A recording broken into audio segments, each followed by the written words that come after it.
많지는 않은데 있습니다. 보통 젊으신 분들은 다 비슷하게 옵니다. 이게 보통 양쪽이 다 오시는 분들도 있지만 대체로 한쪽 눈이 어느 순간부터 이제 한쪽 눈이 안 보인다, 안경을 써도 안 보인다, 이런 이야기 하시면서 오시고, 진짜로 백내장 있으신 분들이 있고, 혹은 수술하시면은 당연히 잘 보이니까 젊으신 분들은 아무래도 회복도 굉장히 빠르고 수술도 굉장히 간단하기 때문에 만족도가 굉장히 높습니다. 선천적으로 있는 경우도 있고, 백내장 원인은 솔직히 우리가 다 알지 못해요. 자연스러운 노화의 과정이 아닌 경우도 있고. 대표적으로 스테로이드 같은 거 오래 쓰면은 아토피 같은 거 있는 분들이나 그런 분들 어릴 때부터 스테로이드를 계속 먹거든요. 한 20대나 돼도 백내장이 생기는 분들이 계시고, 뭐 외상 같은 것도 생각보다 흔해. 이렇게 눈을 다친 적이 있는데 본인은 이제 기억을 못해요. 근데 딱 보면 아 이거 외상성이다 싶은 것들도 있고요. 그 다음에 이제 뭐 별 원인은 없는데 한 40대 중반 정도 되면은 백내장이 있는 분들이 생각보다 꽤 있어요. 그런 분들은 수술을 해주는 게 좋죠. 젊은 분들 백내장이 이제 젊은 게 어느 정도 젊은 거냐라는 문제가 있긴 한데, 한 40대에서 50대 초 정도를 기준으로 보면은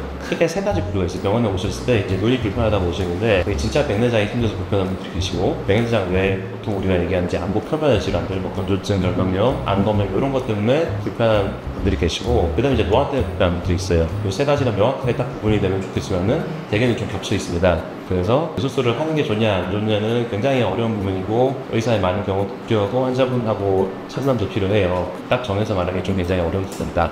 정의를 좀 하자면, 백내장이라는 게 수정체 혼탁이라고 설명을 드렸는데, 수정체가 이제 결국 물이랑 단백질이랑 이루어져 있습니다. 근데 그게 이제 수용성이에요. 근데 가장 백내장의 가장 위험 요인은 노화 라고 되어 있습니다. 원인은 알 수 없다가 맞지만, 연구를 했을 때 산화 스트레스 때문에 단백질이 이제 변성이 돼서 불수용으로 변합니다. 그런 것들로 인해 백내장이 생기는 거고, 또 이제 소 원장님께서 말씀하신 것처럼 외상, 기억은 못하지만 생겼을 가능성이 있고, 아토피도 영향을 끼칠 수 있고, 뭐 저신질환, 당뇨 이런 것들도 원인이 될 수 있고요. 그리고 자외선, 영양 부족 이런 것들도 백내장에 생기는 원인이라는 얘기가 있어서, 뭐 자외선이 노출이 많이 된 경우도 젊은 나이에 좀 생길 수도 있습니다. 젊은 분들 백내장 아까 말씀을 하셨는데, 결국은 이제 수술을 받을 때 환자분이 만족하시기 위해서 제일 중요한 건 제가 보기에는 원하는 바를 명확하게 하는 거라고 생각을 해요. 무조건 내가 지금 불편하니까 이 모든 게 해결되고 20대의 젊은 눈으로 돌아가고 싶다, 그거는 사실은 좋은 접근 방법은 아니에요. 내가 예를 들어서 뭐 가까이 보이는 게 불편하다, 그런 건 저희가 가까이 보고 잘 보여 해결해 드릴 수 있어요. 멀리가 잘 안 보이는 게 불편하다, 이것도 해결해 드릴 수가 있고, 아니면 이제 원시가 있는 분들은 멀리도 안경을 써야 되는데 가까이 더 센 안경을 써야 돼요. 그러면 이제 백내장 수술을 해주면은 도수를 저희가 잘 맞출 수 있기 때문에 이것도 굉장히 도움이죠. 근데 뭐 눈이 좀 불편하고 좀 뿌연 것 같은데 좋을 때도 있고 좀 안 좋을 때도 있고, 뭐 약간 이렇게 애매하게 말씀을 하시면은 정확하게 판단을 해서 권유드리기가 쉽지가 않은 부분이 있습니다. 그리고 예를 들어서 뭐 운동을 좋아하시는 분들, 요런 분도 제가 몇 분이나 봤는데 공을 친단 말이에요. 그것도 공도 잘 보여야 되고 공 날아가는 것도 잘 보여야 되죠. 근데 이게 생각보다는 조절이 좀 필요하거든요. 그래서 그냥 가초점 렌즈 같은 거 수술하면은 공이 안 보일 수가 있어요. 그러니까 이런 것들 자기가 뭘 좋아하는지 이런 걸 다 말씀을 해주셔야지 저희가 잘 선택을 할 수가 있습니다. 오히려 이런 거에 사람들이 또 관심이 있더라고요. 물이 들어가면 안 된다니, 뭐 솔직히 그것도 중요하죠. 하지만 제일 중요한 건 안약과 먹는 약, 그리고 그 다음에 이제 뭐 물이 안 들어가게 하네, 뭐 어쩌네 저쩌네. 그러다 보면 마지막에 뭐 블루라이트 함유까지 나와요. 근데 블루라이트 상당히 많은데 수술 후 관리에 대해 조금 더 제 의견을 말씀드리자면은, 제일 중요한 거는 위생관리예요. 위생관리.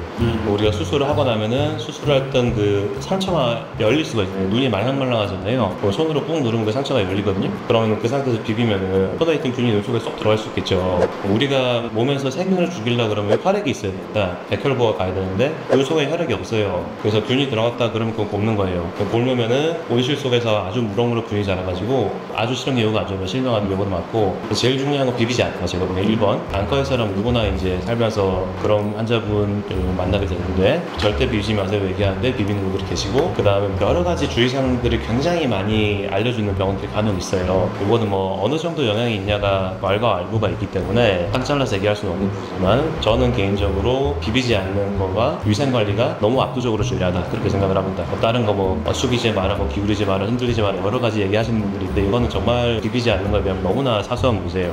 다 하셔도 돼요. 저는 하셔도 된다고 웬만한 건 다 말씀드립니다. 나이 드신 분들, 한 80 정도 되신 분들이 꼭 너무 많이 비비시더라고요. 수술해놓고. 그래서 진짜로 안 좋아지는 경과가 많죠. 수술 일주일이 가장 중요했습니다. 절대 비비시면 안 됩니다. 절대 비비시면 안 돼요. 절대 비비시면 안 돼요. 하세요. 절대. 여태까지는 원장님들께서 수술 후에 이제 얘기를 많이 해주셨고, 수술 중에도 사실은 여러 가지 합병증이 생길 수 있습니다. 요즘 백내장 수술은 눈이 움직이지 않는 게 아니고 이제 불성한 지방하기 때문에 그런 상태에 수술을 해서 사실 속조가 좀 중요하고, 수술도 빨리 끝나고 저도 편하고 환자도 편한 겁니다. 그렇기 때문에 일단은 긴장을 하지 마시고요. 그리고 빛을 보는 게 제일 중요할 것 같고요. 눈을 감을 수는 있어요. 근데 너무 세게 감으면 이게 눈이 위로 올라가게 돼서 당연히 수술하는데 뭐 문제가 생길 수 있기 때문에 그런 걸 좀 주의하시고, 뭐 기침해도 되나요? 이런 말도 하는데 기침 하려고 할 때 말씀만 해주시면 전혀 문제가 없을 것 같습니다. 수술 중에 움직이는 거 말씀을 하셨는데 이게 생각보다 굉장히 위험한 게요. 우리가 눈이 그 각막 지름이 한 1cm 납치밖에 안 되거든요.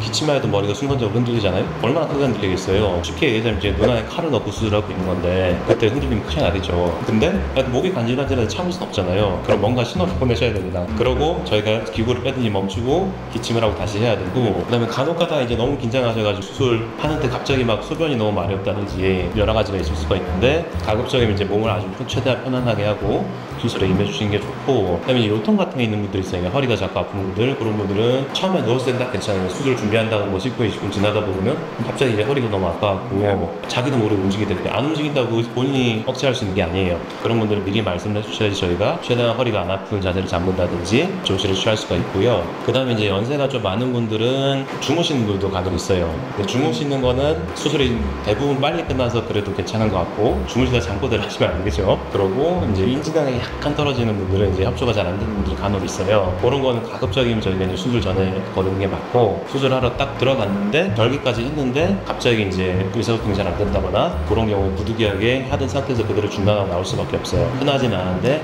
가끔 본다. 정말 제가 제일 정말 힘들었던 수술 중 하나는, 수술하는데 아침에 갑자기 일어나시는 거예요. 그러니까 간혹이 뭔가 하여튼 일어나시는데 다행히 연세가 많으신 분이었어요. 그래서 막 힘이 엄청 좋지는 않으셔가지고 옆에 이제 간호사 분들하고 저하고 다 막 손으로 누르고 그러면서, 다행히 거의 수술이 어느 한 80% 이상 마무리됐을 때 그래가지고 손으로 누르고 인공수영제 넣고 꼬매고 그러고 나왔어요.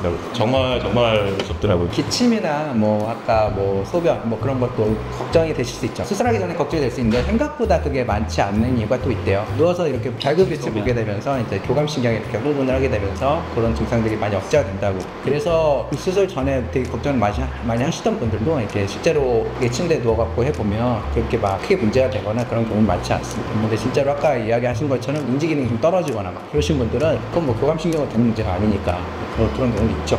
불편하시면 참지 말고 말씀해주세요.